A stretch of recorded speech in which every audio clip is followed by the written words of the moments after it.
बिस्मिल्लाहिर्रहमानिर्रहीम। अस्सलामुअलैकुम। जमात हफ्तुम जोग्राफ़िया।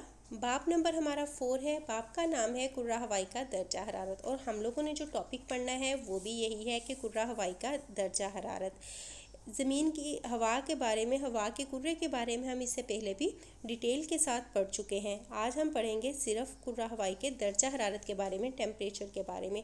हमारे लिए जो सूरज है वो हरारत और रोशनी दोनों का बहुत बड़ा ज़रिया है। सूरज की जो शुआएँ हैं वो ज़मीन को रोशनी के साथ साथ हरारत भी पहुंचाती हैं, यानी कि गर्मी भी मुहैया करती हैं। और जो हमारी ज़मीन है उस पर ज़िंदगी का जो इन्हिसार है, दारोमदार है, वो इसी कुर्रा हवा, उसकी सूरज की शुआओं की वजह से और उसकी हरारत की वजह से ही मुमकिन है।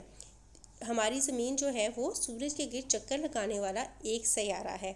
तो अब यह देखिए, अगर तस्वीर में आपको क्लियर नज़र आ रहा हो तो जब सूरज की शुआएं ज़मीन पर पहुंचती हैं तो 30% जो रेस होती हैं इन्हें ज़मीन जो है वो वापस भेज देती है, और जो 70% रेस होती हैं उन्हें ज़मीन अपने अंदर एब्जॉर्व कर लेती है, अपने अंदर जज्ब कर लेती है। यही जो 70% जो रेस होती हैं, सूरज की शुआएं होती हैं, जब इन्हें ज़मीन अपने अंदर जज्ब कर लेती है तो फिर ज़मीन जो है, हमारी ज़मीन जो है वो गर्म होती है। जैसे कि गर्मियों में आप लोगों ने देखा होगा कि सुबह के टाइम पे इतना ज़्यादा टेम्परेचर नहीं होता, लेकिन दोपहर के टाइम पे ज़मीन जो है वो ये शाम के टाइम पे ज़्यादा गर्म होती है। जब ये ज़मीन गर्म हो जाती है तो इसके अंदर जिसने जो शुआएं अपने अंदर एब्जॉर्व की होती हैं तो इन्हें वापस खला में भेजना जो है शुरू कर देती है। जब ज़मीन जज़ब की हुई रेस को वापस खला में भेजती है तो फिर जो कुर्रा हवाई है, जो हवा का कुर्रा है, तो वो फिर से गर्म होना शुरू हो जाता है। उसके गर्म होने की दो वजूहत, एक तो सूरज की हरारत है और दूसरा जो ज़मीन ने एब्जॉर्व की होती हैं रेज़ अपने अंदर, वो सारी की सारी जो रेज़ हैं वो भी ज़मीन जो है उन्हें वापस भेज देती है।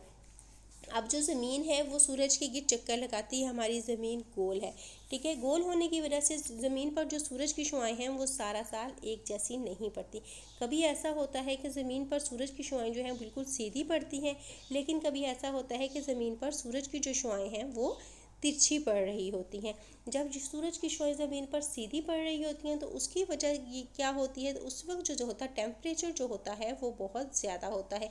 लेकिन जब यही रेज़ जो होती हैं ज़मीन पर टेढ़ी पड़ रही होती हैं तो उस वक्त जो दर्जा हरारत है वो काफ़ी ज़्यादा कम होता है।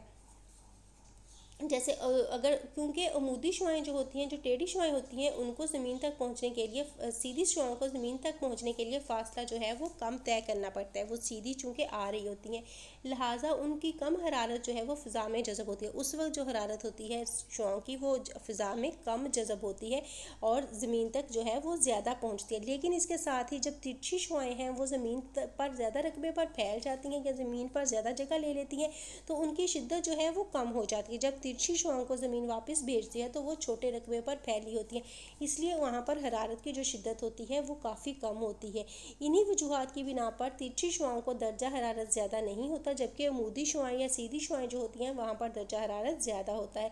इसीलिए कुर्रा हवाई में इस्तवाई इलाके जो होते हैं वो शुआओं की वजह से गर्म, और कुतबी इलाके जो होते हैं वो तिरछी शुआओं के बायस जो हैं वो सर्द होते हैं, यानी कि वहाँ पर गर्मी जो है वो कम होती है। अगर हम ऐसा ही देख लें तो गर्मियों में सूरज की शुआएं चूँकि सीधी पड़ रही होती हैं तो इसलिए गर्मियों में दर्जा हरारत जो होता है वो ज़्यादा होता है। जबकि इसके बरक्स अगर हम सर्दियों में देखें तो सूरज की शुआएं जो होती हैं उन्हें फासला ज़्यादा तय करना पड़ता है, वो ज़रा टेढ़ी पड़ती हैं, तिरछी पड़ती हैं, तो इसी वजह से सर्दियों में जो दर्जा हरारत होता है वो कम होता है।